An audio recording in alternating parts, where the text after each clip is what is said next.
I've been an ardent reader of books, from picking up obscure fiction to fantasy novels, to jargonified philosophical notions, to straight up productivity hacks or self help. I have consumed everything. At one point in time, or rather now, I feel I have hit a wall. No other genre holds my interest anymore. It's not that books or writers have stopped producing works of brilliance, but after a while, I yearn for books that kind of tells me or informs me, going beyond my confirmation biases. So, I was introduced to the book, The Autobiography of a Yogi, in a knockoff PDF format on my phone. So, first, I didn't give too much heed to the book, but when I started to read and digest the book more and more, I was amazed by the penmanship, storytelling, factualness, academic research, and just the spiritual nature and the all encompassing philosophy of the book. So I'm rereading this book again now, this time actually the way it should be read in a paperback brought from a store. I don't really know I don't really want to create a book review, but rather a video talking about why this is the best book I have ever read, period, and why I will reread and revisit it time and time again. I didn't know this before, but I learned later on that this book was highly recommended by Beatles George Harrison and Steve Jobs. George Harrison famously said that he would keep copies of the book and would gift them to visitors at his house at any chance he may get. Steve Jobs, on his iPad, had only one book, this one. So, what is Autobiography of a Yogi even? Is it a spiritual book full of esoteric Hindu wisdoms or teachings by a master, or just an autobiography of a public figure?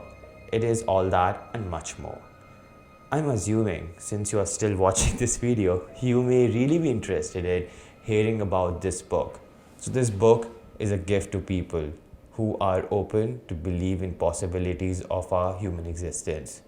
They are the ones who are not blind believers and plainly dismissive of natures of cosmos, which is unfathomable generally.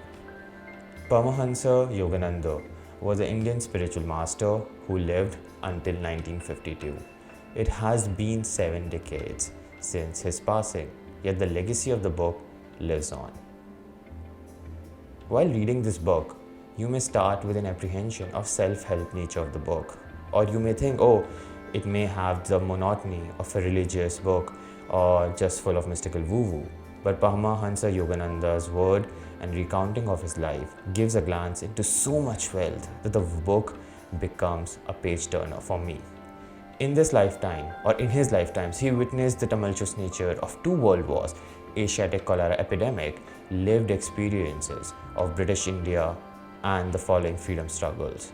He met legendary Indian and world figures in his lifetime. So some of them are likes of scientist C.V. Raman, father of the nation Mahatma Gandhi, Nobel laureate Rabindranath Tagore, to name just a few. He comes across as a man of knowledge, using scientific knowledge of material sciences with the astute knowledge of Hindu Indian scriptures, Bible, and verses from philosophers, writers, and popular culture from all over the world. His journey and his stories introduce to us first-hand experiences, accounts with mystical yogis of India and across the world, his own spiritual experiences, and above all, his first-hand life-death experiences just informs us about so much. The most prolific account of this book is this introduction of Mahavatar Babaji to public consciousness for the first time. He is a deathless guru who is to some an urban legend, mythic figure, but to saints of the world, he is manifested to them in order to restore the spiritual science of Kriya Yoga. This book is a gem, and you won't find this book out of your own will, but this will appear in your life through some way or the other when you are ready to open your mind to the possibilities.